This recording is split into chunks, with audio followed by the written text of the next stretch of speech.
Hello, in this video I'm going to be showing you how to change the rear brake pads and rotors on a 2011 Chevy Cruze. There should be the same procedure for this other year's Cruzes, but not the second generation. I don't know that one, just the first.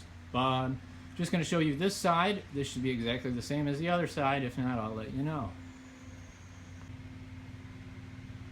Alright, our first step is going to be use a breaker bar. Believe me, you're going to want it. On these two rear bolts, back here. That one there, laying on the breaker bar. This one right here. If you look a little bit, you'll obviously see what they are.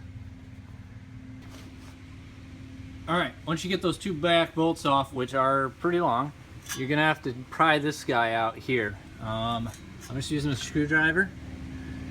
Give me a little leverage. I've seen a hammer online. Try not to scratch your beautiful yellow brake calipers that you painted 5 years ago. Alright, if you're just changing out your pads and not your rotors, skip this part. But if your rotors look like this, which I don't know how this got this way, what you're going to want to do next after you get that off and you hang that, don't let it hang by the cable. I just got my breaker bar, just kind of wedge that up because you're going to have to take off this 10mm bolt right here, which I already broke it loose. It's a good little click. Correction, that's a T30, not a 10mm. I don't know why I said that. Alright, I had to use a little bit of force to get it off, a little bit seized on there. So just give it a little bit of love tap and it should come right off. Okay, instead of getting brand new rotors, I just paid $10 and got my old ones turned at O'Reilly's. Now, before we put those back on, make sure you put a little bit of anti-seize, so that way it makes it easier the next time you take them off. Alright, don't forget to put that T30 bolt back in. Alright, your next step is to take off your brake fluid reservoir cap.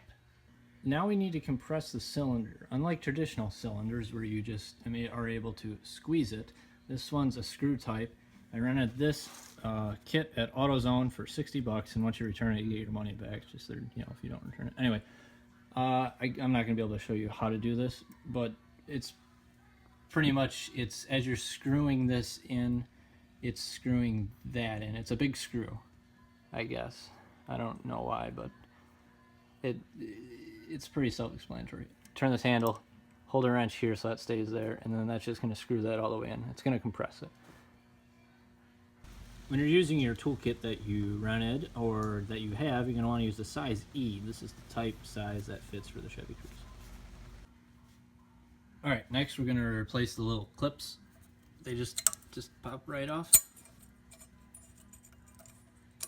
Real easy. And your kit should or should not come with these. Some do, some don't. And then just pop these right back on, and it's as easy as that. Alright, then you're going to maneuver your new brake pads in there. Make sure you grease up the little tracks.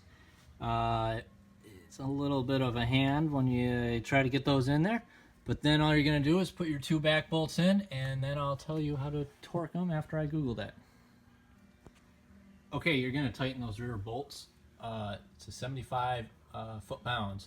If you were to have taken off half the assembly and you wouldn't have had to remove the rotor, this bolt, that would have been 30 foot-pounds. Okay, everything's back on. I just took a quick little brake parts cleaner on there. I'll get the new tire on. One thing I forgot to mention is make sure you pay attention to which brake squealer goes to which. So this was off this side, this is off the other. So I got the right one on this side then. Alright. Thank you for watching this video on how to change the Chevy Cruze rear brake pads and rotors. If you have any questions, comments, concerns, please leave a comment in the comment section below. Thank you, have a good day, and watch my other videos on how to on the Chevy Cruze.